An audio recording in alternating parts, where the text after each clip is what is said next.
रोहित नामक एक अनाथ बच्चा था। उसके माता पिता बचपन में ही चल बसे थे। उसके ननिहाल और पिता की तरफ से भी कोई नहीं था। उसके न तो कोई आगे था न कोई पीछे। अनाथालय में रहा और पढ़ा। वह पढ़ने में मेधावी था। उसे आर्मी में नौकरी लग गई और वह एक अधिकारी बन गया। अब सेना के साथ ही रहता, कभी भी घर वापस नहीं आता क्योंकि उसका कोई था नहीं। उसने शादी भी नहीं की थी। उसे जितनी सैलरी मिलती थी वह सब बचा लेता था। आर्मी के कैंटीन में खाता था, वहीं पर रहता था, तो उसका खर्चा भी लगभग ना के बराबर था। तो हम कह सकते हैं कि उसने आज तक जितनी सैलरी पाई सब बचा ही लिया था। उसी कैंटीन में सूरजमल नामक एक सेठ आता था जो कैंटीन के सामान का छोटा सप्लायर था। बहुत दिन हो गए दोनों को एक दूसरे को जानते पहचानते। एक दिन सूरजमल ने कहा, रोहित आपके पैसे बैंक में रखे हैं, मुझे व्यापार में लगाने को दे दो, मैं तुम्हें अच्छा मुनाफा दूंगा। रोहित ने मना कर दिया। रोहित ने कहा, मुझे इतनी ज्यादा पैसे की लालच नहीं है, जो सरकार ने दिया है वह मेरे खाते में पड़ा है, कभी जिंदगी में जरूरत पड़ी तो इस्तेमाल करेंगे, नहीं तो कोई बात नहीं। सेठ ने कहा, यह भी क्या बात हुई, अगर तुम हमें अपना दोस्त मानते हो तो तुम मेरी सहायता ही कर दो, मैं तुम्हें ये पैसा वापस लौटा दूंगा, कम से कम मेरा काम हो जाएगा, अभी इस पैसे की तुम्हें जरूरत भी नहीं है। बात तो सही कह रहे हो, पर आप पैसा वापस करोगे इसकी क्या गारंटी है? सेठ ने कहा, कसम खाकर कहता हूं धोखा नहीं दूंगा। रोहित ने कहा, सेठ जी, लोग तो पैसे के लिए क्या क्या कर देते हैं, पर कोई नहीं, चलिए मैं आपकी बात को मान लेता हूं, कम से कम आपका तो भला हो जाए। सेठ ने मुस्कुराते हुए धन्यवाद कहा और रोहित को गले लगा लिया। पैसा लेने के बाद सेठ जब भी आता रोहित को बहुत बहुत धन्यवाद देता। सेठ का बिजनेस रोहित के पैसों से बढ़ रहा था, आमदनी दिन दुगनी रात चौगुनी हो रही थी। पर अब सेठ की नीयत में बेईमानी आ चुकी थी। वह अब पैसा न लौटाना पड़े उसका बहाना ढूंढता रहता। इसी बीच बॉर्डर पर पड़ोसी देश के साथ युद्ध शुरू हो गया और रोहित को भी जाना पड़ा। जहां युद्ध हो रहा था वो इलाका काफी दुर्गम था। वहां पहुंचने का एकमात्र रास्ता घोड़े से पहुंचने का था। रोहित एक कुशल घुड़सवार था। उसे जो घोड़ी मिली वो बिगड़ैल थी। रोहित के पीठ पर बैठते ही सरपट दौड़ने लगी। रोहित उसे काबू में करने की जितनी कोशिश करता वो अपनी गति और तेज करती जाती। रोहित ने लगाम पूरी ताकत से खींचा। घोड़ी का मुंह कट चुका था, पर पता नहीं आज ये बिगड़ैल घोड़ी कुछ भी सुनने को राजी नहीं थी। घोड़ी दौड़ते दौड़ते दुश्मन के खेमे के सामने जाकर खड़ी हो गई। रोहित दुश्मन की गोलियों का शिकार हो गया। सेठ बराबर आर्मी कैंट में जाता था, उसे वहां पता चला कि रोहित युद्ध में वीरगति को प्राप्त हुआ। सेठ ने वहां काफी दुख दिखाया और कैंट से बाहर आते ही खुशी से झूम उठा।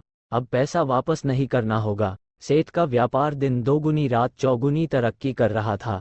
कुछ दिनों के बाद सेठ की पत्नी मां बनी और सेठ एक सुंदर बच्चे का पिता बना। सेठ के जीवन का ये सबसे बेहतरीन समय चल रहा था। समय बीतते देर नहीं लगती।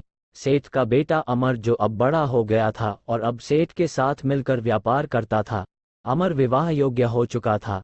अच्छे घर की सुंदर सुशील कन्या देखकर अमर की शादी हो गई। अब सेठ कहता, कुछ दिन की और बात है, अब बेटा व्यापार संभालेगा, मेरी जिंदगी सफल हो गई और क्या चाहिए मुझे। अमर की शादी हुए मुश्किल से 2 महीने हुए थे। अमर सड़क पार कर रहा था, उसे चक्कर आया और गिर गया। लोग उसे उठाकर हॉस्पिटल पहुंचाए। उसके ब्रेन का एमआरआई और अन्य टेस्ट हुए तो पता चला अमर को ब्रेन कैंसर है।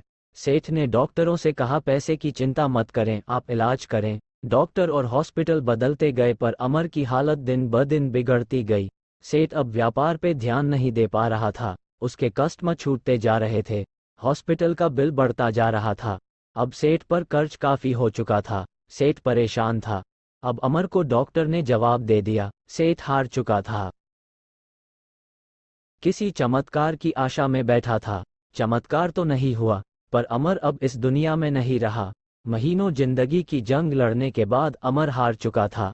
सेठ के घर में हाहाकार मच गया। सेठ, सेठानी, अमर की पत्नी सब विलाप कर रहे थे। यहाँ तक कि घर के नौकरों का भी रो रो कर हाल बुरा था। एक साधु उधर से गुजर रहे थे, उन्होंने करुण क्रंदन सुना तो रुक गए। वहां जाकर उन्हें कहा, रोने से कुछ नहीं होगा, जो होना था वो हो गया। सेठ गुस्से में बोला, मेरे साथ ही क्यों? साधु ने कहा, सब कर्म का फल है, यहीं चुका कर जाना होता है। आज बहुत रो रहे हो, कल तो तुम बहुत हंस रहे थे। सेठ ने कहा, मैं कुछ समझा नहीं महाराज। साधु ने कहा, तुमने अपने व्यापार के लिए उधार पैसे लिए थे, जब व्यापार चल पड़ा तो तुमने जिसके पैसे थे उसे लौटाए नहीं। सेठ ने कहा, गलत, वो मर गया था, किसे लौटाता? साधु ने कहा, झूठ नहीं, तुम भूल गए उसके मरने के समाचार पे तुम कितना खुश हुए थे। उस दिन तुमने मिठाई बांटी थी, क्या मिठाई बांटना सही था? तुम उसके पैसे को सरकार को या अनाथालय या किसी जरूरतमंद को दे सकते थे, पर तुमने नहीं दिया, तुम्हारी नीयत में खोट थी। सेठ शर्मिंदा था। आज सेठ वहीं पर खड़ा था जहां पर आज से 20 साल पहले खड़ा था। आज ना तो पैसे थे, न व्यापार और ना ही पुत्र, और ढेर सारा कर्ज था। साधु ने कहा, ये तुम्हारा पुत्र वही लड़का रोहित था, ये अपना हिसाब करने आया था, हिसाब कर लिया और चला गया। जितना उसने तुम्हें दिया था सूद सहित वापस ले लिया। तुमने उसकी शिक्षा, शादी, हॉस्पिटल सब पर खूब खर्च किया। जब वो गया तुम्हें भिखारी बना कर गया। सेठ ने सुबकते हुए कहा, मान लिया मेरी गलती थी। इस बेटी की क्या गलती, इससे तो सिर्फ 2 महीने पहले शादी हुई थी। साधु ने कहा, ये इसका कर्म फल था। ये पिछले जन्म में वो घोड़ी थी जिसके चलते रोहित की जिंदगी खत्म हुई। आज रोहित ने बदला ले लिया और इसकी जिंदगी नर्क बनाकर चला गया। जीवन में कुछ भी बिना कारण नहीं हो रहा है। हो सकता है बीज आपने बहुत पहले लगाया हो और आप भूल गए हो। वही बीज पेड़ बन जाता है, तब हमें पता चलता है। इसलिए आप कैसा बीज लगाते हो हमेशा याद रखो। प्रकृति हिसाब करती है, आप याद रखो न रखो, प्रकृति हमेशा याद रखती है। सेठ निरुत्तर, हताश, घर की सीढ़ी पर बैठा अपने कर्म को कोस रहा था। हमेशा अपने कर्म पर ध्यान दें। ऊपर वाले की लाठी में आवाज नहीं होती पर असर पूरा करती है।